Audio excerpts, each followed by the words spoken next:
Master, welcome back again to our channel. Panibagong araw, panibagong kabanata na naman ang pagsumasamayin natin ngayong araw na ito. At kung bago ka sa ating channel, pag-click ang subscribe button and hit the notification bell para updated kayo sa ating mga susunod na videos. So mga Master, bago natin simulan ang ating kabanata ngayong araw na ito, huwag po sana natin skip yung ads mga Master, no, dahil malaking bagay na po yan sa ating munting channel. So simulan na natin kabanata ngayong araw na ito. Let's go! Kabanata 4741-4755. Kabanata 4741. Sa sandaling iyon, ilang mga eksena ang lumitaw sa loob ng pormasayon. Ang senior alagad ay makikita sa mga eksena na mabilis na kumikislap sa harap ng kanyang mga mata. Nakita ni James si Zula sa loob ng ilang mga eksena at nakita kung paano galit na pinatay ni Whale ang milyon-milyong mga alagad ng Tempest House. Nais malaman ang lahat ng mga detalye, si James ay patuloy na dumadaan sa iba't ibang mga kaganapan sa nakaraan. Crack! Sumabog ang pagbuo ng extrapolation. Ang puwersa ay sumakit kay James, na nagdulot sa kanya na mahulog sa lupa at dumura ng isang bibig ng dugo. Ano ang nalaman mo? Tanong ni Whale. Walang pag-aalala si Whale tungkol sa mga pinsala ni James at nag-aalaga lamang sa mga resulta. Tumayo si James, napahiya, pinunasan ang dugo mula sa kanyang mga labi, at sinabi, "Tama ako. Si Zula ay talagang konektado sa Tempest House. Gayunpaman, hindi ko alam ang higit pang mga detalye." Hindi sinasadya ni Whale. Ano ang walang silbi na impormasyon? Tila hindi ka talaga bihasa sa landas ng extrapolation. Nag-retort si James, "Maagang yugto lamang ako sa Terra Acme rank. Ito ay sapat na kahanga-hanga para makita ko ang mga nakaraang kaganapan. Kung napakabuti mo rito, paano mo ito bibigyan?" Malinaw na sinabi ni Whale, "Hindi ko ito gagawin. Sinabi sa akin ng aking pinuno ng sekta na ang extrapolation ay nagbibigay sa iyo ng pananaw sa mga lihim ng langit at lupa. Ang mga lihim na ito ay hindi maipahayag sa amin. Ang extrapolating ay madalas na magre-resulta sa maraming karma, na dapat na neutralisado. Kung hindi, ito ay magiging sanhi ng matinding kahirapan sa paglilinang." Panipi. Ipinagmamalaki ni James, "Paano mo naabot ang ranggo ng kaguluhan sa kwasi kung natatakot ka kay karma?" "Hindi ako natatakot kay karma. Madali akong sumipsip at pinuhin ang kapangyarihan nito." Hindi matiis si Sachi at sinabing, "Sige, sapat na bickering. Ano ang dapat nating gawin?" Mabilis na dumiretso si James at sinabing, "Bayaran natin ang sekta ng Tabitha na isang opisyal na pagbisita at magtanong tungkol dito. Maaari lang tayong makakuha ng sagot mula sa kanya." Nagtataka si James na malaman kung ano ang nangyari sa Tempest House. Nag-isip siya, anong uri ng pagkakamali ang ginawa ng senior alagad ni Tempest House, at bakit galit na galit si Whale. Gayun din, bakit iginiit ng senior alagad na tama kahit na hanggang sa kanyang kamatayan? Kudlit. Hayaan mo na, pagkatapos. Pumayag si Whale sa kanyang mungkahi. "Sige," sabi ni Sachi. Matapos tapusin, tumayo ang grupo at tumingin sa sekta ng Tabitha. Nawala sila mula sa espiritual na bundok at lumitaw sa labas ng sekta ng Tabitha. Matapos siyang lumitaw sa labas ng sekta ng Tabitha, sumigaw siya, "James mula sa Verde Academy. Dumating ako upang bisitahin." Ang boses niya ay sumigaw sa buong lugar. Swoosh! Lumitaw si Zula na may isang galit na ekspresyon. Malamig na sinabi niya, "Hindi mo ba naintindihan ang sinabi ko, brat?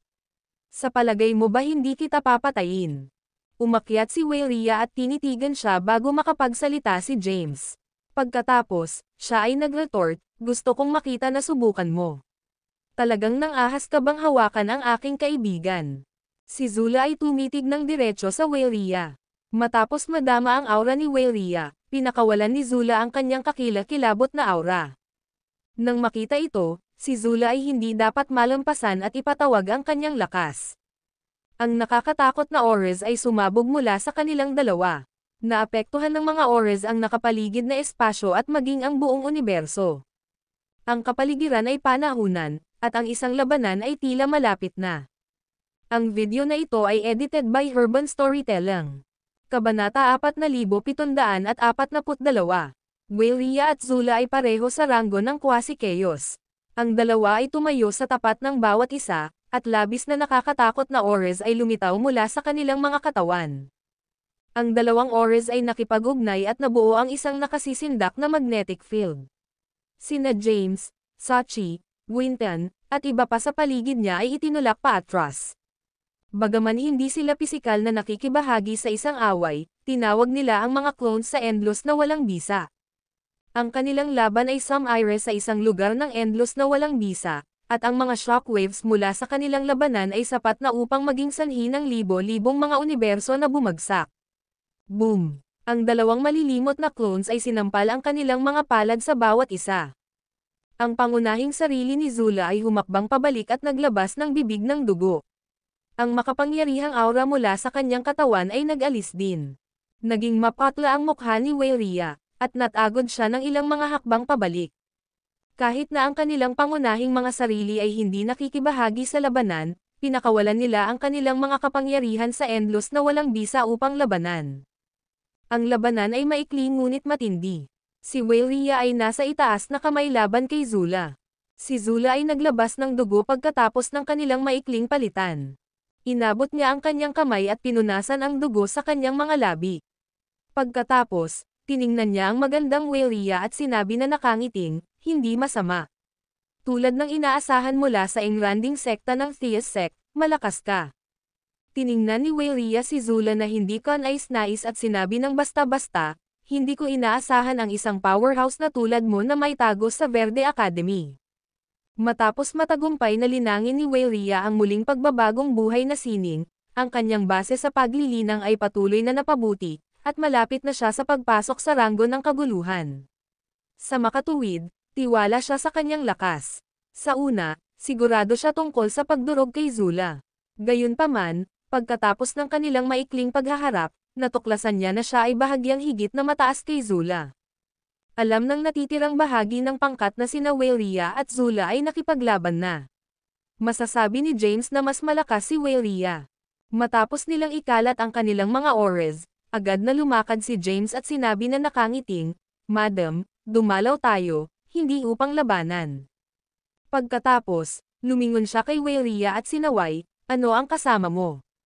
Kailangan bang labanan sa iyong unang pagpupulong? Dapat kang humingi ng tawad sa kanya." Galit na galit, hinawakan ni Weiria ang tainga ni James at nag-retort, "Panang-ahas kong sabihin ulit iyon. Tumigil ka, bitawan. Maraming mga mata ang nasa amin." Weiria bitawan si James. Sinabi ni Zula, "Hindi namin tinatanggap ang anumang mga bisita. Mangyaring umalis."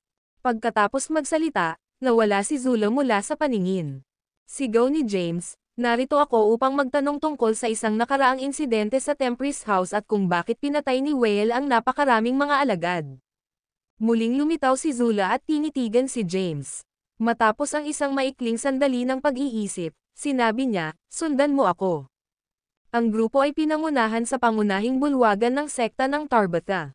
Naupo si Zula sa pinakamataas na upuan at tahimik na tiningnan ang mga ito.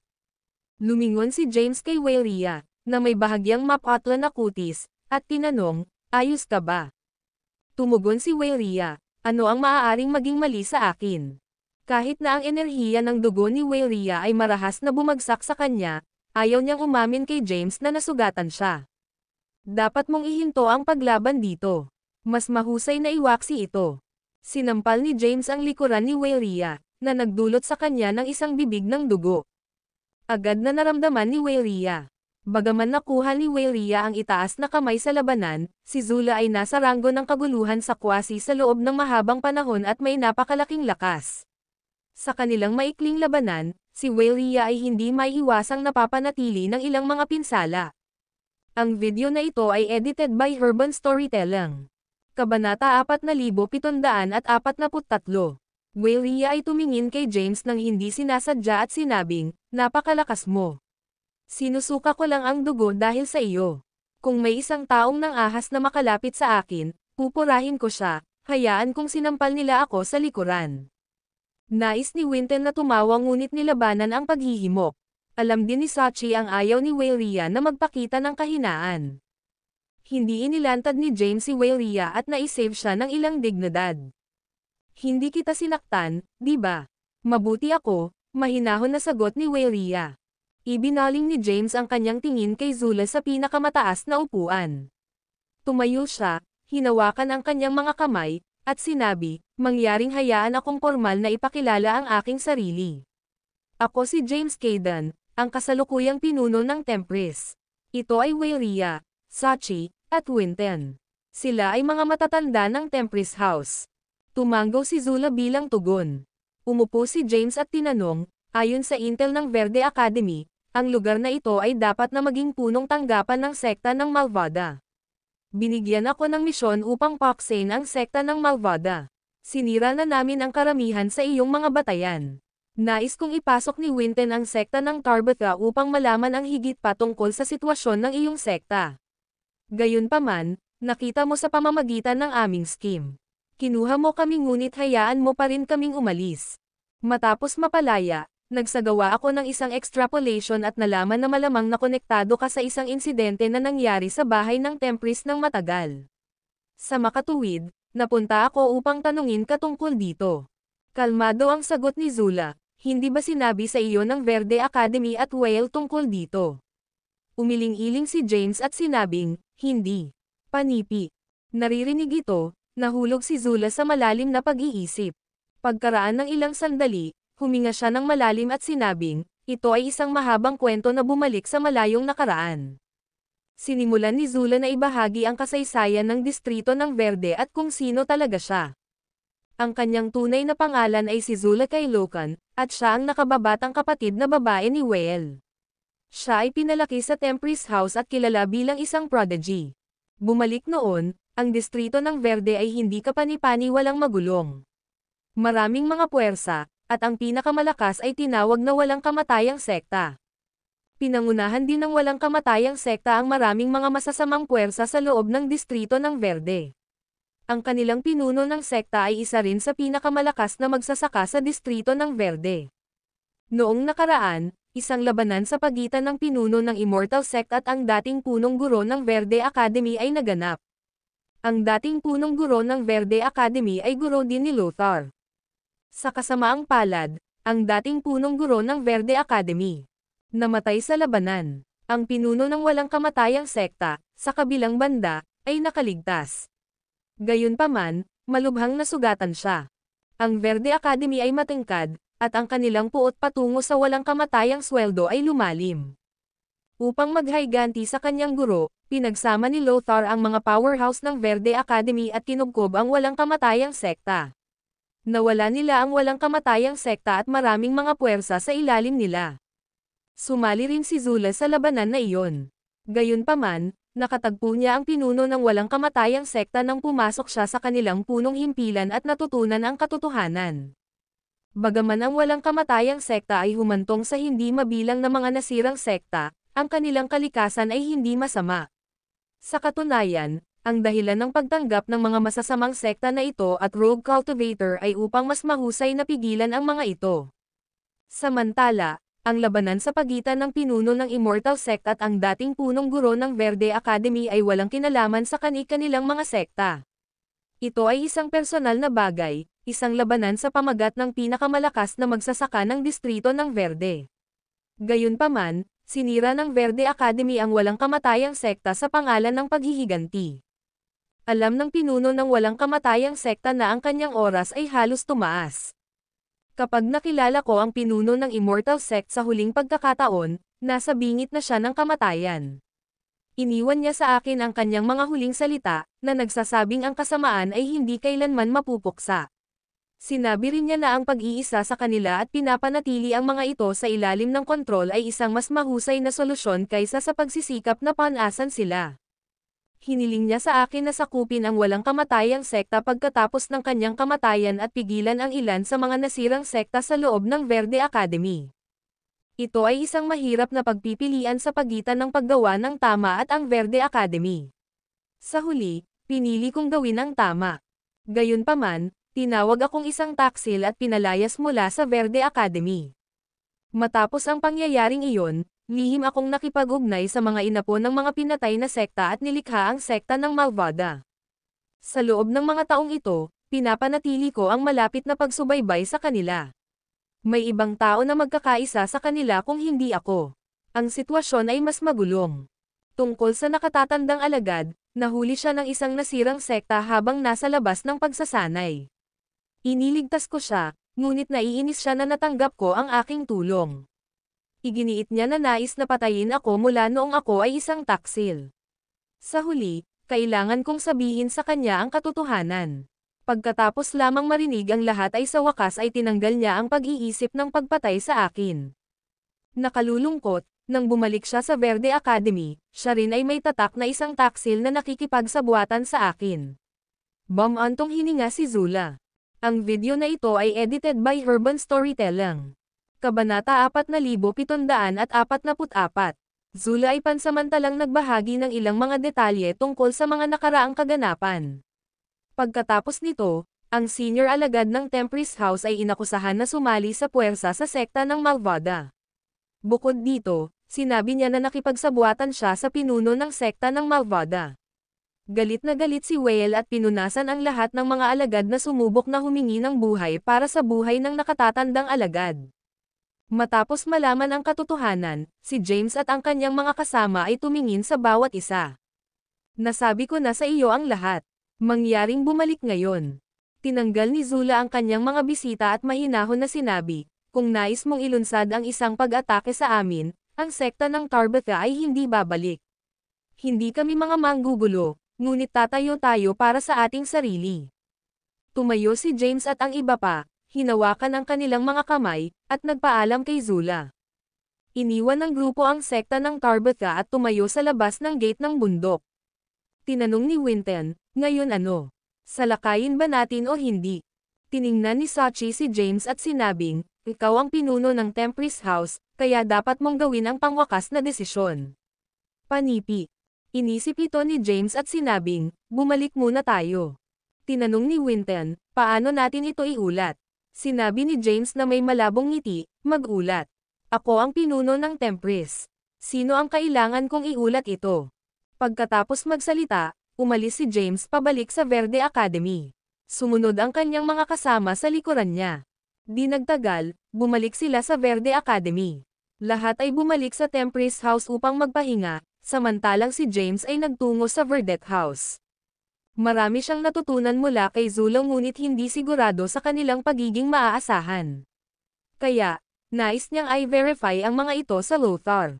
Gayunpaman, nang dumating siya sa bahay ng Verdette, sinabi sa kanya na si Lothar ay pumasok sa pag-iisa. Ang taong bumati sa kanya ay ang dakilang nakatatanda na si Parthies. Sir Parthies, ang dakilang elder ng Verdette House ay isang peerless powerhouse. Kaya, nanatiling magalang si James sa kanya. Maligayang pagbabalik, tumanggo si Parthies. Ang dalawa ay tumungo sa isang cabin na matatagpuan sa isang tahimik na lokasyon ng likod na bundok. Nakatayo sa labas ng cabin, tinanong ni Parthies, bakit ka bumalik sa lalong madaling panahon? Paano ang iyong misyon upang sirain ang sekta ng Malvada? Ang sekta ng Malvada ay palaging nasa ilalim ng maingat na mata ng Verde Academy. Sa makatuwid, alam ni Parthies ang lahat ng nagawa ni James kamakailan. Nag-aalangan si James, ang pinuno ba ng sekta ng Malvada ay isang alagad ng Tempris House.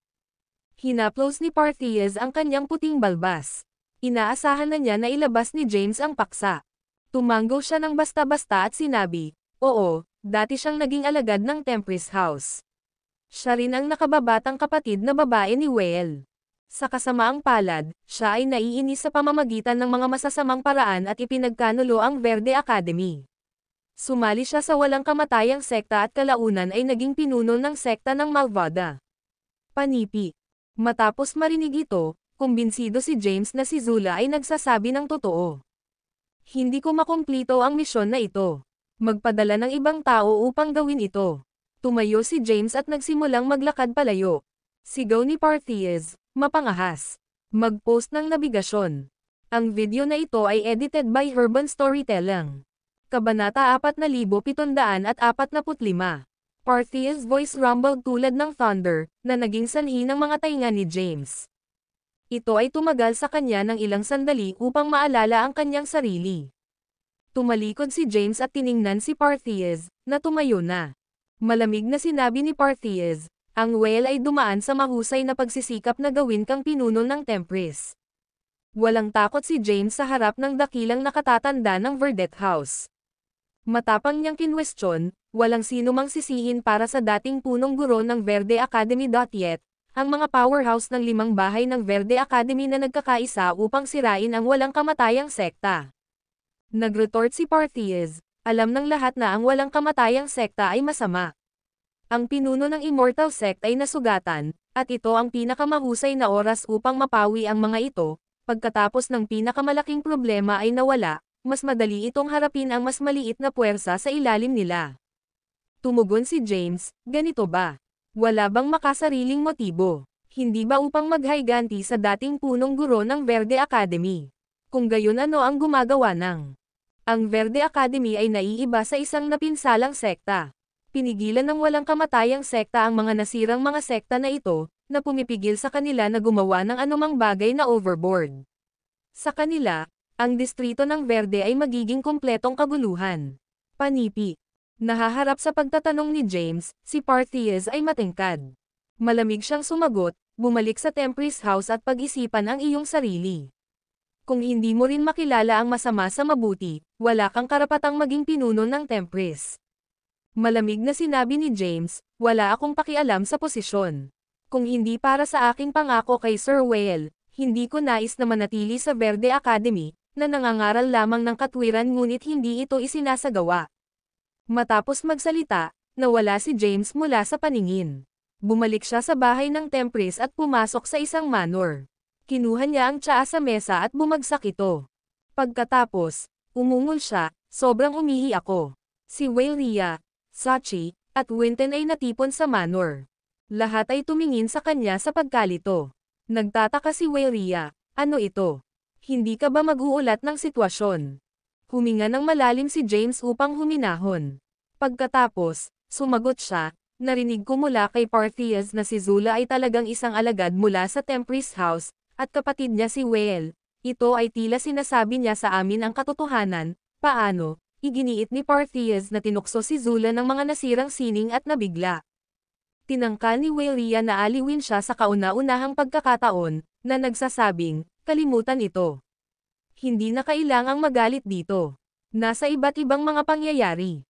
Malinaw na makita mo lamang ang mga bagay na malinaw dahil ikaw ay isang bystander. Mahirap talagang matukoy kung ano ang tama sa kanilang mga posisyon. Sumang-ayon din si Sachi, na nagsasabing, tama siya. Isipin na may pumatay sa iyong asawa. Hindi mo ba nais na maghayganti sa kanya? Kaya, hindi ba gagawin nito ang taong pumatay sa kanya ng iyong kaaway? Tumanggo si Winton at sinabing, walang sino man ang malinaw na tukuyin ang tama at mali, everyone ay may iba't ibang mga pangyayari lamang. Huminahon si James matapos marinig ang kanilang mga salita. Si Whale ay tumawid sa kanyang mga binti at sinabi ng tamad, sa isang edad kung saan ang lakas ay lahat, sino talaga ang nagmamalasakit sa tama at mali? Ang malakas na makuha ang pangwakas na sabihin, anyway, mas mahusay na gugugol mo ang iyong pagsisikap na isipin kung ano ang susunod na gagawin. Nag-isip si James. Pagkaraan ng ilang sandali, sinabi niya, mula sa pananaw ng isang bystander, asang-ayon ako kay Zula, siya na pumili sa pagitan ng paggawa ng tamang bagay at ang kanyang sekta pabalik noon. Dapat ay kumuha ng maraming lakas ng loob upang gumawa ng desisyon. Hindi sa palagay ko posible iyon. Ako rin. Ikaw ay masyadong walang muwang. Si James, senior alagad ng Tempris House ay naisakatuparan dahil lamang sa pinaghihinalaang nakikipagsabuatan siya kay Zula. Ito ay halos imposible na ibalik siya rito. Si Sachi, Winton, at Whale ay laban sa ideya. Kailangan kong subukan na malaman. Ang pinakamasamang kinalabasan ay ako na umalis sa Tempris House, sabi ni James. Bagaman hindi pa sinabi sa kanya ni Whale ang tungkol sa mga detalye ng insidente, dapat na ikinalulungkot niya ito sa lahat ng mga taon na ito. Tiwala si James na susuportahan ni Whale ang kanyang desisyon. Gawin mo ang gusto mo.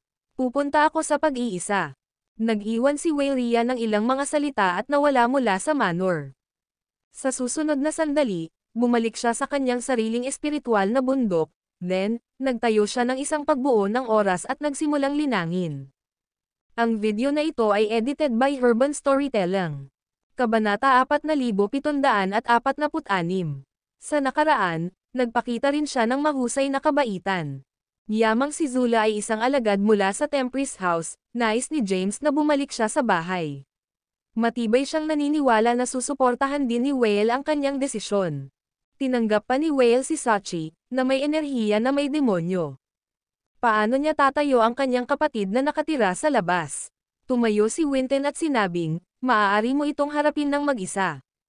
Ayaw kong makagambala. Gagawin ko rin akong linangin, lend me ang BOUNTLESS rock. Nais kong gamitin ito ng ilang sandali.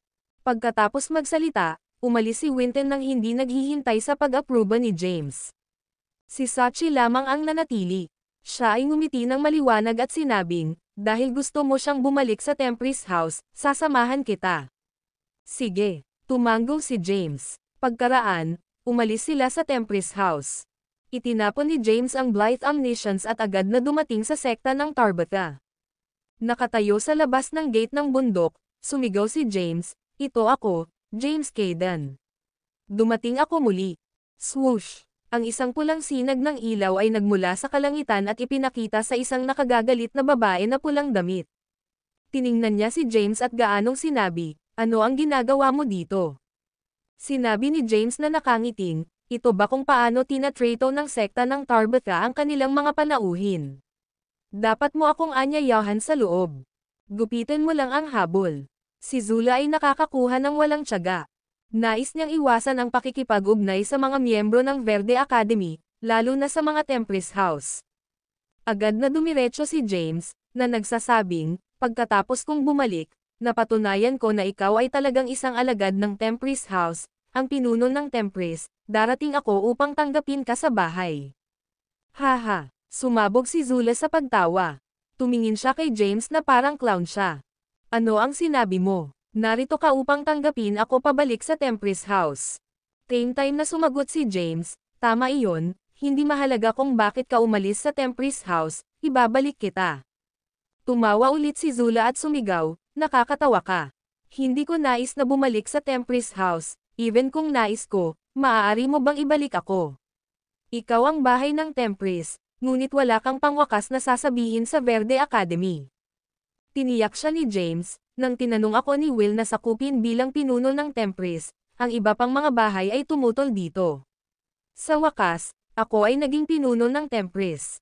Ang ngiti sa mukha ni Zula ay nagyelo, at tiningnan niya si James na same time. Naisip niya ang kanyang sarili, bumalak sa Tempris House. Pinangarap ko ito dati, ngunit hindi na babalik pagkatapos kong magpasya na umalis. To sa kanila, ako ay isang nasira na magsasaka at ang pinuno ng sekta ng Malvada, ang Verde Academy ay hindi ako papayag na bumalik. Masasabi ni James mula sa pag-aalangan ni Zula na talagang nais niyang bumalik sa Tempris House. Ipinagpatuloy niya ang pagsasabi, ang iyong hangarin ay upang matupad ang kagustuhan ng mga pinuno ng walang kamatayang sekta. Itinatag mo ang sekta ng Malvada upang mas mahusay na pigilan ang mga powerhouse sa distrito ng Verde na nagtatanim ng mga masasamang sining. Ang video na ito ay edited by Urban Storytelling. Kabanata 4747. Hindi mo ba napagtanto na sa ibabaw, pinipigilan mo ang mga powerhouse na ito bilang pinuno ng sekta ng Malvada? Gayunpaman, ang mga powerhouse ng iyong sekta ay lihim na pumatay ng hindi mabilang na mga nilalang na buhay. Tulad ng pinuno ng sekta ng Malvada, nahawahan ka ng malakas na karma, returning sa Tempris House ang iyong tanging paraan. Panipi. Napabuntong hininga si Zula at sinabing, ang pagbabalik sa Tempris House ay mas madaling sabihin kaysa sa tapos na. Tiniyak siya ni James, hanggat nais mong bumalik, gagawin ko itong mangyari. Para sa sekta ng Malvada, sumasang-ayon ako na ang hustisya at kasamaan bumalik sa tamang landas na may ilang gabay. Tiyak na kung ano ang tungkol sa Verde Academy. Panipi. Nang makita na si James ay taos puso, huminga ng malalim si Zula at sinabing, sige. Babalik ako sa iyo. Si Zula ay palaging nangangarap na bumalik sa Tempris House at ang kanyang kapatid na darating upang tanggapin siya ng bukas na mga braso. Nais niyang suportahan ang kanyang mga aksyon. Gayunpaman, alinman sa Verde Academy o Whale ay sumang-ayon sa kanya. Tiningnan niya si James at sinabing, babalik lang ako dahil sa iyo. Kung ang mga matandang lalaki ay nagpapahirap sa akin, hindi ako makompromiso. Bumalik muna tayo. Matapos matagumpay na makumbinsi si Zula, ibinalik siya ni James sa Verde Academy. Ang mga powerhouse mula sa 5 bahay ng Verde Academy ay natipon sa pangunahing bulwagan na may nakamamatay na hangarin. Lahat sila ay naglabas ng kanilang mga sandata. Dahil si Lothar ay nasa pag-iisa, pansamantalang namamahala si Parthias sa Verde Academy. Nakaupo si Parthias sa pinakamataas na upuan, na nakatingin kina James at Zula sa loob ng pangunahing bulwagan. Sigaw niya ng malamig, "Naiintindihan mo ba ang ginagawa mo, James?" Itinaas ni James ang kanyang ulo ng may kumpiyansa at sumagot, "Oo, Zula dati ay isang alagad ng Tempest House. Inuwi ko siya sa bahay. Siya ang pinuno ng sekta ng Malvada." Sa paglipas ng mga taon, hindi mabilang na mga alagad ng Verde Academy ang namatay sa kamay ng sekta ng Malvada. Dahil ang demonyong ito ay dumating sa Verde Academy, aalisin natin ang isang salot para sa distrito ng Verde. Marami sa mga powerhouse ng Verde Academy ang nagpahayag ng kanilang mga opinyon, na nagmumungkahi na patayin si Zula. Sa palagay mo natatakot ako sa inyo. Si Zula ay naiinis sa kanila at pinakawalan ang isang nakakatakot na aura. Swoosh! Ang daan-daang mga powerhouse sa pangunahing bulwagan ay humawak ng kanilang mga armas. Itigil mo na ito. Humakbang si James at pinapakilos ang kanyang kapangyarihan ng Verde. Ang mga powerhouse sa pangunahing bulwagan ay natigilan, at walang nang ahas na gumawa ng isang paglipat. Lumingon si James sa pag-alit na si Zula at sinabing, "Dinala kita rito upang malutas ang hindi pagkakaunawaan, hindi upang labanan." Naririnig ito, ipinakalat ni Zula ang kanyang aura. Tiningnan ni James si Parthias sa pinakamataas na upuan at sinabing, "Ang mga patakaran ng Verde Academy ay nagsasaad na ang isa na bumaba sa maling landas ay pinapayagan na sumali hanggat ang isa ay lumiliko sa isang bagong dahon." Desidido na sinabi ni Parthias, nalalapat ito sa lahat ngunit siya. Sa mga mata ng mga powerhouse ng Verde Academy, si Zula ay isang nasirang magsasaka, at si James ay naiinis. Ayokong bumalik sa Tempest House. Si Zula ay nakabagbag puso sa kanilang reaksyon. Sa halip na bumalik sa Tempest House, ang pamumuhay ng comfortable at masigasig sa sekta ng Tabitha ay magiging isang mas mahusay na pagpipilian. Gayunpaman, hinawakan siya ni James at pinigilan siyang umalis. Pagkatapos, sinabi niya, "At paano kung igiit kong ibalik siya sa Tempest House?" Malamig na sinabi ni Parthias, "Halika sa iyong katinoan, James, kung iginiit mo, pagkatapos ay madala ang kanyang karma." Siya ay ang pinuno ng sekta ng Malvada sa loob ng maraming taon, aprubahan siyang bumalik sa Tempest House. Panipi. Malinaw na sinabi ni James, "Gagawin ko ito." Mabilis na inalis siya ni Zula. "Huwag, James." Sinabi ni James, si Zula ay hindi man lamang linangin ang mga masasamang sining, resounded sa buong bulwagan. "Haha," tumawa si Parthias. Pagkatapos, sinabi niya na bigo, James, Whale ay may labis na tiwala sa iyo, na iniisip mong maiiba ang tama mula sa mali." Ang video na ito ay edited by Urban Storytelling. Kabanata 4748. Nalaman niya ang napakalaking halaga ng karma na dinala niya. Bilang pinuno ng sekta ng Malvada, kailangan niyang magdala ng isang tiyak na halaga ng karma kapag kinuha ng kanyang mga alagad ang iba. Gayunpaman, naramdaman niya ito ay dahil hindi niya mapamahalaan ang mga ito ng maayos. Kahit na sa bawat oras ay magdadala lamang ng isang maliit na halaga ng karma, naipon ito sa paglipas ng panahon. Bukod dito, ipinanganak din niya ang karma ng Immortal Sect. Ang Verde Academy at Immortal Sect ay mga kaaway, at ang karma na kasangkot ay nakakatakot na malakas. Gayunpaman, ang isang malakas na puwersa ay lumitaw na matapos si James. Ito ang kapangyarihan ng karma na nahawahan ni Zula sa buong taon. Ang kapangyarihan ng karma ay hindi nakakaapekto kay Zula dahil maaari niyang sugpuin ito sa kanyang malakas na base ng paglilinang.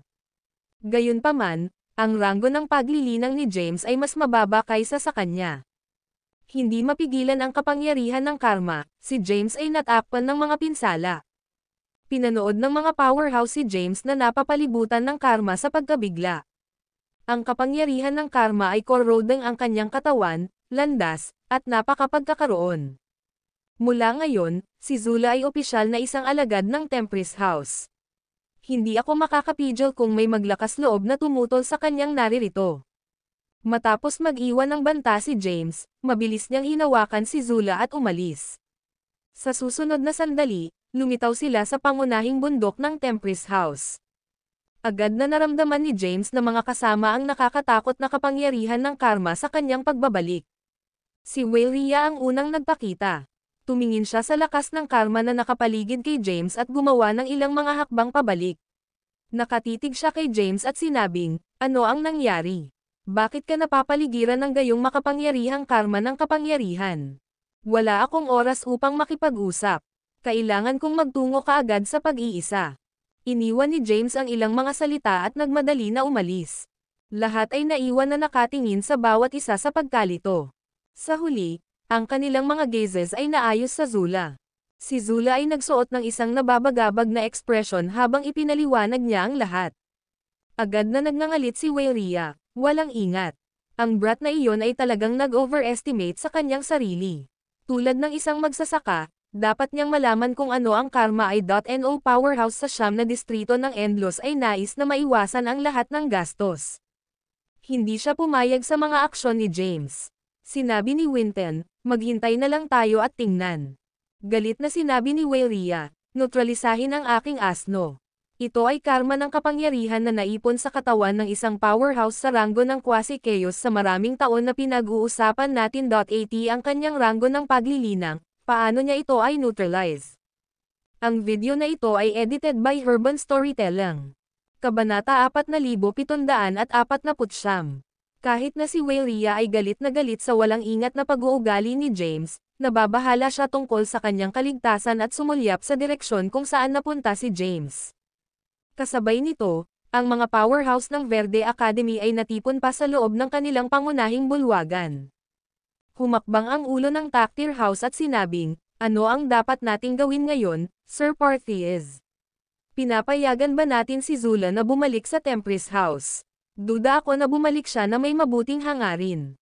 Nag-aalala ako na ang kapayapaan ng Verde Academy ay hindi magtatagal. Ang Tactir House ay hindi kapani-paniwalang ambisyoso. Sa wakas ay pinahina nila ang pinakamalakas sa 5 bahay, Tempest House. Gayunpaman, unti-unting nakuha ng Tempest House ang lakas nito, at nababalisa ang pinuno ng Tactir House. Hinaplos ni Parthies ang kanyang puting balbas at sinabing, dahil ipinanganak ni James ang karma ni Zula, ang bagay na ito ay natapos na ngayon, hindi na siya ang pinuno ng sekta ng Malvado ngunit ang Zula mula sa Tempest House. Matapos tapusin, umalis si Parthies sa pangunahing bulwagan. Samantala, natagpuan ni James ang isang tahimik na lugar sa likurang bundok ng Tempest House at nagtayo ng isang pormasayon upang maiwasan ang pagtulo ng karma. Pagkatapos, nagtayo rin siya ng isang pagbuo ng oras. Ang lakas ng karma ay malakas at pinamamahala ang tumulo sa pamamagitan ng kanyang pormasayon. Ang kapangyarihan ng karma ay kumalat at natipon sa itaas ng Tempest House upang mabuo ang mga itim na ulap. Ang mga itim na ulap ay unti-unting tinakpan ang buong kalangitan, na nagdudulot ng gulat sa mga alagad. Ano ang nangyayari sa Tempest House? Iyon ay isang napakalaking halaga ng karma power. Dapat akong lumayo. Kung ako ay mahawahan kahit na kaunting karma na kapangyarihan, mawawala ako sa pagkakaroon. Marami sa mga Tempest Houses sa cultivator ang mabilis na naiwan sa iba pang mga bahay at naobserbahan mula sa malayo. Sa loob ng pormasayon, nakaupo si James sa isang posisyon ng lotus sa lupa. Ang isang makabuluhang halaga ng lakas ng karma ay nakapaligid sa kanyang katawan at nagtipon sa isang itim na ambon. Pinasok nila ang kanyang katawan sa pamamagitan ng kanyang mga pores at nagsimulang mabilis na sirain ang kanyang katawan. Ang katawan ni James ay natakpan sa mga sugat at nababad sa dugo. Naaktibo niya ang mga sagot, isang mahiwagang lihim na sining na nakuha niya na pinapayagan siyang neutralisahin ang kapangyarihan ng karma. Sa kabila ng paglilinang ng landas ng karma at pagkakaroon ng isang pambihirang lihim na sining, mahirap pa ring i-offset ang kapangyarihan ng karma. Dahil hindi ko ito ma-neutralize, kakailanganin kong makuha ito upang mapahusay ang aking pisikal na katawan. Pumasok si James sa ranggo ng Terra Acme, at ang kanyang pisikal na lakas ay maaaring mapabuti muli. Susunod, Kailangan niyang sugpuin ang kapangyarihan ng karma at pigilan ito na sirain ang kanyang katawan at kaluluwa. Pagkatapos, sa ilang oras, maaari niyang dahan-daang pinuhin ang lakas ng karma sa loob niya. Ang oras ay lumipas ng hindi mahahalata. 10,000 panahon ang lumipas sa isang mata. Samantala, si James ay gumugol ng mas maraming oras sa paglilinang habang nasa loob ng pagbuo ng oras. Ang Tempest House ay natatakpan sa malakas na kapangyarihan ng karma sa nakaraang 10,000 panahon. Sa una, ang mga alagad ay natakot. Gayunpaman, natuklasan nila na ang lakas ng karma ay maayos na kontrolado. Kahit na malapit na silang lumapit sa kung saan nililinang ni James, hindi sila mahawahan. Lahat ay hinalinhan. Sa nagdaang 10,000 panahon, si Sachi, Winton, at ang iba pa ay lumiliko sa paglilinang sa walang hangganang bato. Matagumpay na naipasok ni Whiten ang ranggo ng Boundless Kylum.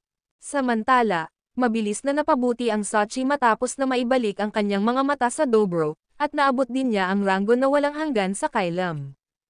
Tulad ng para kay Weyria, mayroon pa siyang pagpasok sa ranggo ng kaguluhan. Gayunpaman, ang kanyang lakas ay napabuti ng malaki. Ang video na ito ay edited by Herban Storytelling. Kabanata 4750. Habang si James ay nagsagawa sa pagbuo ng oras, 10,000 panahon na ipinasa sa labas ng mundo. Sinipsip ni James ang kapangyarihan ng karma sa mga mahabang taon na ito at naabot ang ranggo ng walang hanggan na Terra. Kasabay nito, ginamit din niya ang Tenfold Realms Transcendent Sutra upang linangin. Ang kanyang mga nagawa sa Terra Boundless Rango ay umabot sa isang nakakatakot na antas. Ang lakas ng karma na sumaklaw sa langit ng Tempest House ay nagkalat din. Si James ay nakaupo sa isang posisyon ng lotus sa isang tahimik na lokasyon ng likod na bundok. Ang kanyang mga mata ay nakapikit, at isang nakasisindak na aura ay lumitaw mula sa kanyang katawan. Bigla niyang binuksan ang kanyang mga mata, at ang ilang mga mahiwagang eksena ay dumulas sa kanyang mga mata. Huminga siya ng malalim, tumayo ng dahan-dahan, at inunat ang kanyang katawan, pumutok. Creak, crack, ang kanyang mga buto ay nagpop habang siya ay nakaunat. Nagbulong si James, pinahusay ko ang aking pisikal na lakas pagkatapos ng pagpino ng lakas ng karma. Gamit ang Tenfold Realms Transcendent Sutra, pinamamahalaan kong ipasok ang Terra Boundless Rango. Nagtataka ako kung maaari kong talunin ang isang tao sa Kylum Boundless Rango. Dapat akong magkaroon ng isang pagkakataon, di ba? Bukod dito, napabuti ko rin ang aking kapangyarihan ng dugo na may mantra ng dugo sa limitasyon nito. Upang magpatuloy sa pagpapabuti, dapat kong ipasok ang ranggo ng Kylum Acme. Hindi sigurado si James tungkol sa kung gaano kalakas ang kanyang pisikal na katawan ngayon. Samantala, si Weyria ay nasa loob ng isang manor sa likurang bundok. Sa una, nag-aalala siya tungkol kay James. Gayunpaman, unti-unting nakaka-relax siya matapos makita na ang lakas ng karma sa lugar ay hangina at nagkalat. Ang 9 District Conference ng Huzif District ay malapit nang magsisimula sa lalong madaling panahon. Bakit hindi pa nag-iiwan si James ng pag-iisa? Kung hindi siya lalabas sa lalong madaling panahon, personal na akong maghanap sa akin. Lumingon si Weyria kay Sachi, na nasa isang labi, at sinabing, paano natin siya hahanapin at i-drag siya sa distrito ng Huzif. Umiling-iling si Sachi at sinabi, hindi ko ito ginagawa, sige na. Nababato ako, gusto kong magtungo kaagad sa distrito ng Huzif. Tumingin si Weyria sa kalangitan at nagbuntong hininga. Swoosh! Sa sandaling iyon, isang sinag ng ilaw ang nahulog sa lupa at naging materyal sa isang tao na nakasuot ng itim na balabal. Nang makita si James, si Weyria ay tumalon mula sa kanyang upuan at agad na lumapit sa kanya. Inscan niya siya pataas at sinabi, hindi ko naramdaman ang anumang karma na nagmumula sa iyo, impressive. Hindi ko makapaniwala na talagang neutralisahin mo ito. Lumakad si James sa tamba-tamba at umupo. Pagkatapos, tinanong niya, narinig kong pinag-uusapan mo ang tungkol sa nais na pumunta sa distrito ng Huzif, ano ang nais mong gawin doon? Si Weyria ay nakapangangilabot, ang pinuno ng Huzif District, na din ang pinakamalakas na magsasaka ng endlos na si Jagan Hafford, ay malapit nang mag-apply ng isang grand conference. Inanyayahan niya ang mga powerhouse ng siyam na distrito sa distrito ng Huzif na dumalo. Ako ay lumaki na at mas gusto kong lumaban. Gusto kong maghazif. Talunin ang lahat ng iba pang mga powerhouse sa komperensya. Panipi. Wala ka sa pag-iisa. Isang boses ang bumagsak. Tumingin si James at nakita ang isang babae sa isang pulang damit na papalapit sa kanya. Sa pamamagitan lamang ng ilang mga hakbang, lumitaw siya sa harap niya. Si Zula ay may isang payat na figure at hindi kapani-pani walang maganda. Nakatitig siya kay James. Sa nagdaang 10,000 panahon, patuloy siyang nag-aalala tungkol kay James dahil alam niya kung gaano makapangyarihang ang karma ng kapangyarihan. Tumanggaw si James at sumagot, "Yip." Ang video na ito ay edited by Urban Storytelling. Kabanata 4751. James, naghihintay ako sa iyo. Pinasok ko ang ranggo ng walang hanggan na Kylum, at naniniwala ako na maaari kong makipagkumpetensya sa anumang Kylum na walang hanggan na ranggo ng ranggo. Tumanggi akong tanggapin ang aking pagkawala sa aming nakaraang tugma. Hinamon ni Winton si James sa sandaling siya ay lumitaw. Oo naman. Kaagad, tumayo si James. Nais niyang subukan ang kanyang kapangyarihan. Ito ay magiging mahusay kung maaari siyang magkaroon ng isang kasosyo sa kasanayan. Magkaroon ng isang tunggalian sa Tempris Arena. Pagkatapos, nawala si James at lumitaw sa arena ng Tempris House. Sinundan ni Winton si James. Samantala, ang Weyria, Sachi, Zula, at iba pang mga powerhouse ay lumitaw sa mga upuan ng madla sa labas ng platform. May mga alagad na sparring sa platform. Nang magpakita sina James at Winton, agad na inilipat ang mga alagad, na pinalaya ang platform. I hit Sir James at Mr. Winton. Pumasok si Mr. Winton sa ranggo ng walang hanggan na ranggo ng Kylum. Nakarating ako sa bahay ng Tempris para sa libo-libong mga panahon ngunit hindi pa ako nakakakita kay Mr. Winton fight, ay sa wakas ay may pagkakataon na makita ito. Natuwa ang dalawang alagad. Kasabay nito, ikinakalat nila ang balita. Magmadali, si James ay wala sa pag-iisa. Nasa arena siya, at magkakaroon siya ng tunggalian kasama si Mr. Winton. Talaga, hayaan at tingnan ang isang hitsura. Tingnan kung gaano kalakas ang pinuno ng aming bahay. Sa isang iglap, alam ng lahat sa bahay ng Tempris ang tungkol sa tunggalian. Kaagad, maraming mga alagad ng bahay ng Tempris ang lumitaw sa labas ng platform. Ang mga upuan ng madla ay puno ng mga tao. Tulad ng para sa mga hindi makakakuha ng isang upuan, napanood nila mula sa malayo. Tumayo si Winton sa platform, nakasuot ng puti. Mukha siyang kaaya-aya. Sa kanyang mga kamay sa likuran ng kanyang likuran, may kumpiyansa at mahinahon, sinabi niya, "James, walang tigil akong nagtrabaho ng 10,000 panahon." Hindi sinasadya, sinabi ni James, "Nasa loob lamang ako ng walang hanggan na ranggo, defeating me ay walang dapat ipagmalaki, besides, tiwala ka ba na magagawa mo iyon?" Ngumiti siya. Ang lahat ng ginawa ni Winton ay linangin sa walang hangganang bato, na nadagdagan ang bilis ng paglilinang. Gayunpaman, gamit ang Tenfold Realms Transcendent Sutra, ang paglilinang ni James ay higit pa. Maaari kang magsimula, gumawa ng kilos si James. Pagkatapos, lumitaw si Winton sa harap ni James. Si Winton ay nasa ranggo na walang hanggan sa Kylum. Ang special na pagbabago bago ng kanyang paglipat ay nilikha ay mahina. Naramdaman lamang ni James ang isang menor de edad na ripple bago makita si Winton. Kapag si Winton ay naging materialized sa harap ni James, kinurot niya ang kanyang kamao at sinuntok si James. Tumayo si James sa parehong lugar at hayaang salakayin siya ni Winton.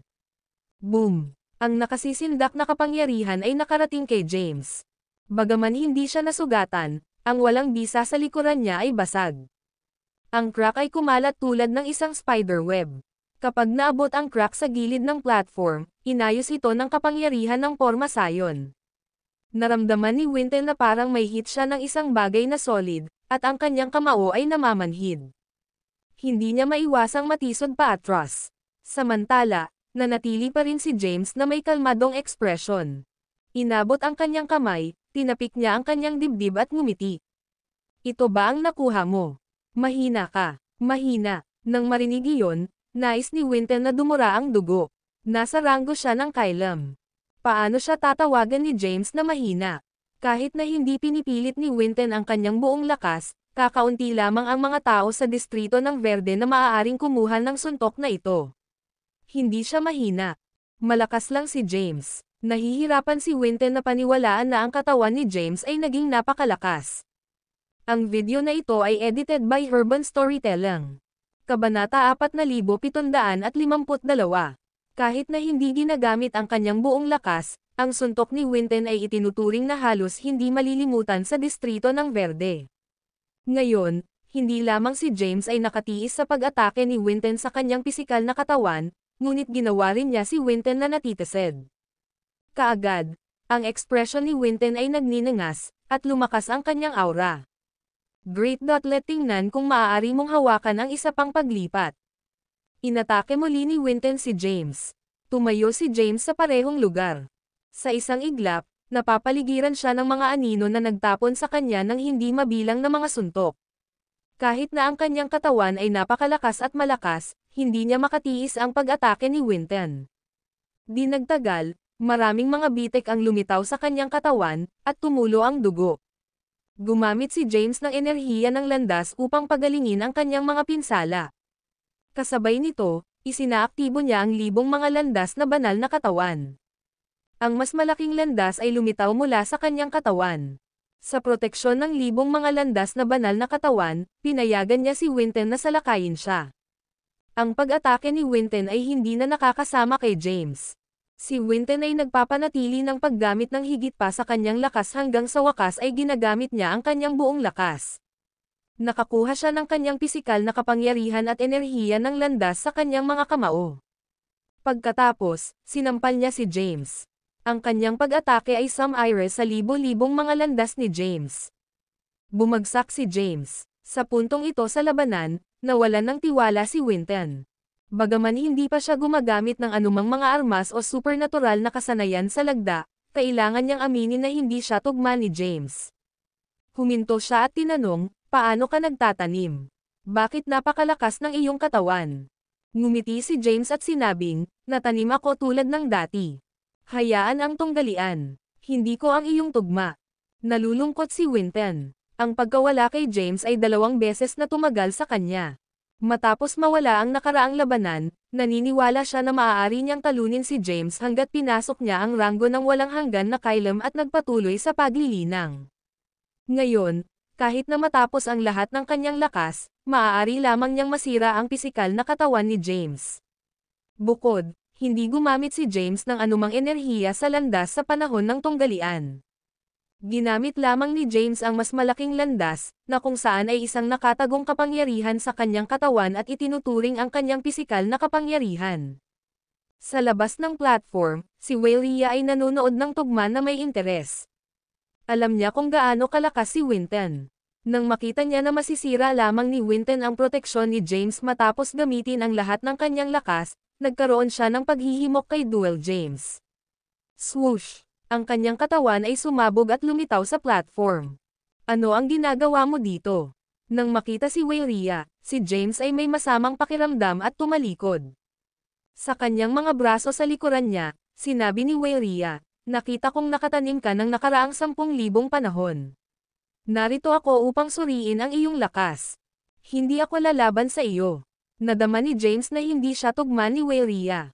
Hindi mahalaga kung gaano siya tiwala sa kanyang lakas, nang ahas siyang hindi lumaban sa isang powerhouse na halos pumasok sa ranggo ng kabuluhan. Maraming mga alagad ang nakakita kung ano ang nangyayari sa labas ng platform. Natigilan silang lahat sa kakayahan ni James. Paano siya napakalakas? Narinig ko na hindi siya masyadong malakas nang siya ay unang pumasok sa Tempest House. Maaari lamang niyang talunin si Winona ng Verdet House. Ngayon, napakalakas niya na kahit si Sir Winton ng ranggo ng walang hanggan na kailam ay maaari lamang masira ang kanyang proteksyon pagkatapos gamitin ang lahat ng kanyang lakas. Maraming mga alagad ang nagsimulang makipag-usap sa labas ng platform. Ang video na ito ay edited by Urban Storytelling. Kabanata 4753. James, na nasa platform, ay hindi nais na labanan laban kay Waylea. Tumalikod siya upang umalis. Sa sandaling lumingon siya, si Waylea ay naging materialized sa harap niya, ang kanyang mga kamay na lumapag sa kanyang katawan. Hindi handa si James para sa pag-atake ni Weyria. Lumipad ang kanyang katawan bago bumagsak sa lupa. Agad, isang crack ang lumitaw sa lupa at walang bisa. Gayunpaman, ang crack ay naibalik sa pamamagitan ng pagbuo kaagad. Nang makita na wala na siyang lugar doon, nagmadali si Winton na umalis sa platform. Hindi namin magagamit ang aming buong lakas dito. Bakit hindi tayo pupunta sa Endlos na walang bisa para sa isang tunggalian? Sa pagtingin kay James, ngumiti si Weyria. Bumangon mula sa lupa, sinabi ni James na hindi sinasadya, ayokong lumaban sa iyo. Wala kang pagpipilian. Ang lakas na ipinakita ni James ay hindi pinansin ang ambisyon at paghihusisa ni Weyria.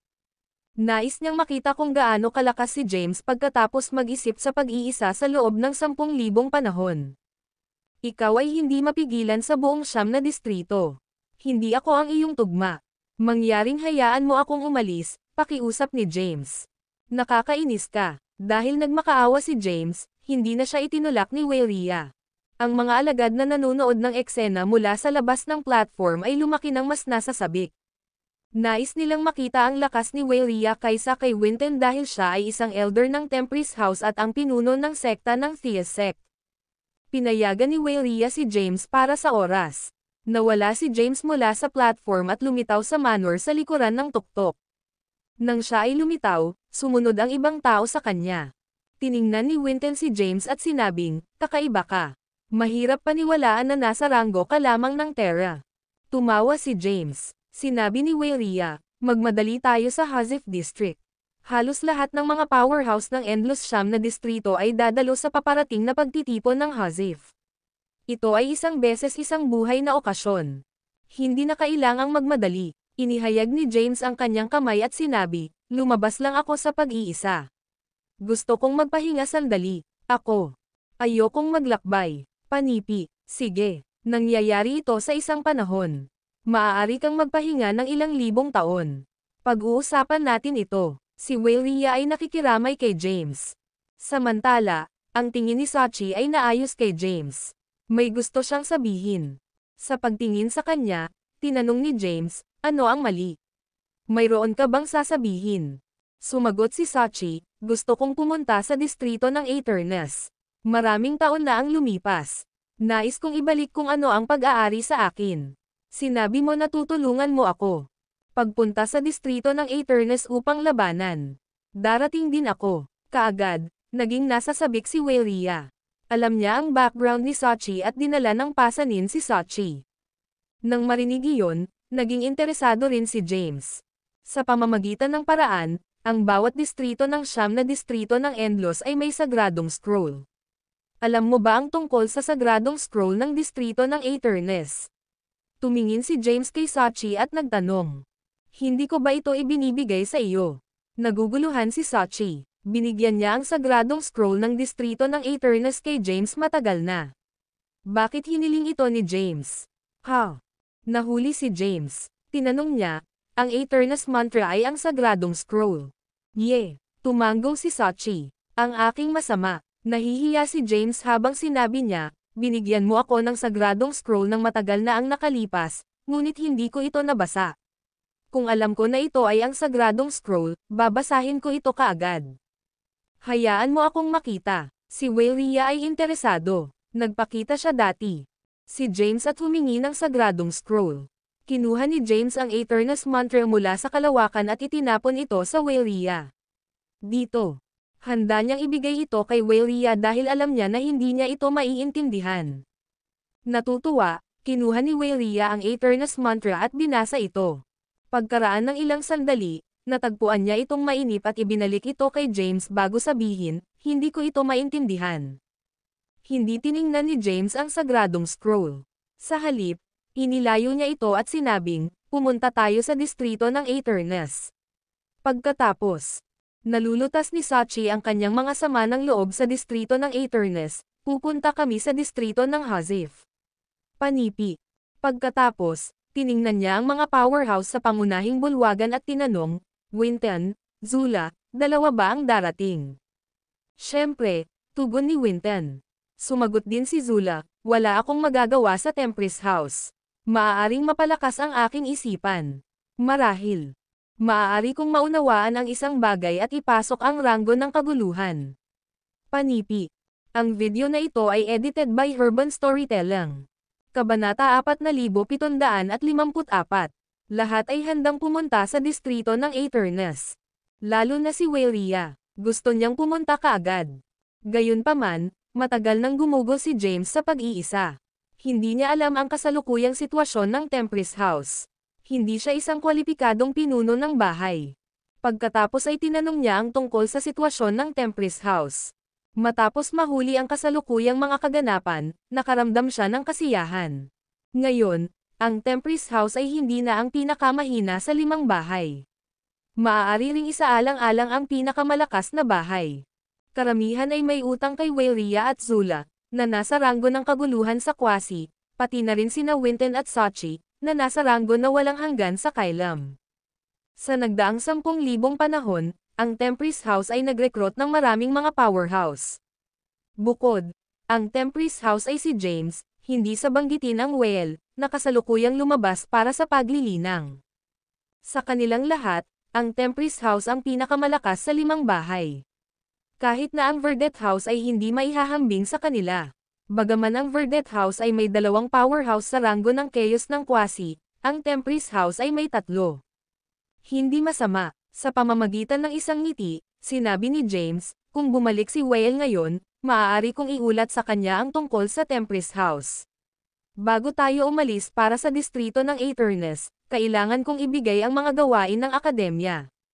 Sige, tumanggo si Sachi. Kasabay nito, sa likuran ng isang espiritual na bundok sa bahay ng Verdet, isang ginang ang nakaupo sa isang lihim na silid ng isang cavern. Maraming mga inskripsyon ang lumulutang sa paligid niya. Pagkatapos, ang mga inskripsyon na nakasalansan sa isa't isa at nabuo ang isang natatanging simbolo. Ang simbolo ay pumasok sa katawan ng ginang, at ang kanyang aura ay lumalakas. Habang lumulutang ang kanyang buhok, ang kanyang buong katawan ay lumulutang mula sa lupa. Swoosh! Sa oras na ito, ang isang nakatatanda, na isang magsasaka, ay nagpakita sa kuweba. Tinitigan niya ang ginang, na nagpalabas ng isang pambihirang aura. Makalipas ang ilang sandali, inalis ng ginang ang kanyang aura at lumapag sa lupa ng tuloy-tuloy. Sa pagtingin sa nakatatanda na lumitaw sa lihim na silid, binati niya ng magalang, "Guro." Ang nakatatanda ay ang pinuno ng Verdet House, Lothar. Bumantong hininga si Lothar at sinabing, "Winona, pinipilit mo ang iyong sarili. Sa iyong potensyal, magiging mas malakas ka kung ikaw. Patuloy na linangin sa ranggo ng walang hanggan na Kailam. Gayunpaman, nagmamadali kang pumasok sa ranggo ng Chaos ng Kwasi. Kahit na pinapasok mo ang ranggo ng Chaos ng Kwasi, ikaw ang magiging mahina na powerhouse ng ranggo ng Kwasi Chaos sa 9 na distrito. Kaya, bakit ka nagmamadali?" Panipi. "Guro," nagpatuloy si Winona, "kapag ako ay nagtatanim, naramdaman ko ang isang pagkakataon para sa isang pambihirang tagumpay, kaya't hinawakan ko ito. Ngayon na nakapasok ako sa ranggo ng Kwasi Chaos, ako lamang ang magiging mahina sa mga powerhouse ng ranggo ng kaguluhan sa Kwasi para sa oras. Kapag ako ay tumira sa ranggo na ito, hindi ako mawawala sa iba pang mga powerhouse ng ranggo ng kaguluhan sa Kwasi." Panipi. Tiwala si Winona sa kanyang sarili. "Nagninili ako sa pag-iisa mula nang mawala ako kay James. Ngayon na naipasok ko ang ranggo ng Kwasi Chaos, oras na upang hamanin siya." Natukoy si Winona. Hindi pa siya nawala sa buhay niya. Si James ang unang talunin siya. Kailangan niyang bumangon mula sa kung saan siya nahulog. Kailangan niyang talunin si James sa harap ng publiko at ibalik ang kanyang reputasyon. Wala namang sinabi si Lothar. Alam ni Lothar kung gaano kalakas si James. Hindi napanood ni Lothar ang laban nina James at Winton. Gayunpaman, ang pagtitipon ng maraming mga alagad ng Tempest House ay nakakuha ng kanyang pansin, at napanood niya ang labanansa. Ang dilim. Alam niya kung paano si Hoti Winona. Maaaring gawin ito ng mabuti kung siya ay mawawalan ng isa pang oras. Tatapusin ko ang aking pagmumuni-muni sa pag-iisa ngayon at hamanin si James. Matapos sabihin iyon, ang katawan ni Winona ay nawala mula sa lugar. Samantala, hinawakan ni Lothar ang kanyang balbas at nabulok, kahit na si James ay nasa walang hanggan na ranggo ni Terra at nasa ranggo ka ng Kwasi Chaos, maaaring hindi ka ang kanyang tugma. Maaaring hindi mo rin talunin si Winton ng Tempest House. Sa pangunahing bulwagan ng Tempest House, nagtipon si James ng ilang mga pangunahing miyembro ng Tempest House matapos na lumabas ng pag-iisa. Matapos ang 10,000 mga panahon ng pag-unlad, ang bahay ng Tempest ay birth maraming mga matatanda at guro. Kabanata 4755. James ay nasa isang pulong na tinatalakay ang pag-unlad ng Tempest House. James. Sa ngayon, isang tinig ang tunog mula sa bahay ng Verdet. Pagkatapos, ang ilang mga inskripsyon ay lumipad at lumitaw sa kalangitan ng bahay ng Tempest. Agad na lumitaw si James sa labas ng pangunahing bulwagan at tiningnan ang mga inskripsyon sa kalangitan. Ang mga inskripsyon ay nabuo ng ilang mga salita. Isang liham ng hamon. Sa pagbabasa ng mga salita, naging interesado si James. Ang mga matatanda at guro na sumunod sa kanya ay naging interesado din sa sitwasyon. James, ako ay Winona. Nawala ako sa iyo ng 10,000 panahon na ang nakaraan. Ngayon na naipasok ko ang ranggo ng kaguluhan ng Kwasi, nais kong hamanin ka. Bibigyan kita ng oras upang maghanda para sa tunggalian. Maaari kang magpasya kung kailan mag-aaway. Ang pagsunod sa hitsura ng mga inskripsyon ay isang boses. Ang bawat salita ay bingi. Ang bawat salita ay naglalaman ng isang kataas-taasang at malalim na kahulugan. Ang ranggo ng Kwasi Chaos. Sumimangot si James. Naalala niya na si Winona ay nasa Permanence Boundless ranggo lamang nang labanan niya ito sa nakaraan. Dati siya ay nasa parehong ranggo ng paglilinang sa kanya. Hindi niya inaasahan na pumasok si Winona sa ranggo ng Chaos ng Kwasi pagkatapos lamang ng 10,000 panahon. Hindi isinasaalang-alang ang kanyang mga nakamit sa bawat ranggo ng paglilinang, ang pagpasok sa ranggo ng Kwasi Chaos ay nag-iisa sa kanya na isang kakilakilabot na Predayuzi. Ilan lamang sa maraming nabubuhay na nilalang ng 9 na distrito ng Endlos ang maaaring makapasok sa ranggo ng kaguluhan sa Kwasi. Halimbawa, bago umalis si James sa distrito ng Chaos, walang powerhouse doon na nakarating sa ranggo ng Kwasi Chaos. Ang pinakamalakas na pamumuhay na nasa distrito ng Chaos ay nasa ranggo lamang ng Kailam. Ang tinig mula sa liham ng hamon ni Winona ay maaaring marinig sa lahat ng 5 bahay, hindi lamang sa bahay ng Tempest. Ang Winona ay mula sa pag-iisa. Pumasok na ba si Winona sa ranggo ng Kwasi Chaos? Ang Tempest House ay may isa pang powerhouse sa ranggo ng Chaos ng Kwasi. Mas malakas ito ngayon. Nang marinig ang tinig ni Winona, maraming mga powerhouse ng 5 bahay ng Verde Academy ang nagulat. Hindi katakataka na siya ang nakakatakot na prodigy ng Verde Academy. TSK. Nakakatakot din siya. Ang Verde Academy ay maraming mga powerhouse sa Kailam Boundless Rango, ngunit wala. Maaaring gumawa ng isang pambihirang tagumpay. Tanging ang Winona ang nagawang gawin ito. Panipi. Sa labas ng pangunahing bulwagan ng bahay ng Tempest, tinitigan ni James ang sulat ng hamon ni Winona. Ang liham ng hamon na nabuo ng mga inskripsyon ay naglalaman ng mga kahulugan ng mga landas at nakakatakot na kapangyarihan. Kahit na si James ay natatakot sa kapangyarihan. Hindi alam ni James kung dapat niyang tanggapin ang hamon. Kung tinanggap niya ito at nawala, mawawalan siya ng dignidad. Gayunpaman, kung hindi niya ito tinanggap, magiging masama ito sa reputasyon ng Tempest House. Nahuli siya sa isang problema. Sinulyapan niya si Waylea. Agad, sinabi ni Waylea, bakit mo ako tinitingnan? Ang pagtanggap sa hamon ay nasa iyo. Ang liham ng hamon ay hindi para sa akin. Hindi ko siya labanan para sa iyo. Panipi. Tatanggapin ko ang hamon. Matapos ang pag-iisip ng ilang sandali, sinabi ni James, kahit na mawala ako, hindi ito nakakahiya. Pagkatapos ng lahat, ang aming mga ranggo ng paglilinang ay may malaking puwang. Bukod dito, ako rin ay nagtatanim ng nakaraang 10,000 panahon, at marami akong nakamit sa Terra Boundless Rango. Matapos ang isang sandali ng pagsasaalang-alang, nagpasya siyang tanggapin ang hamon. Nang itinaas niya ang kanyang kamay, maraming mga salita ang lumitaw mula sa kanyang palad. Ang mga salita ay lumipad patungo sa kalangitan at nakarating sa liham ng hamon. Ang oras ay isinulat din. Tinanggap ni James ang hamon at pinili na lumaban sa susunod na araw.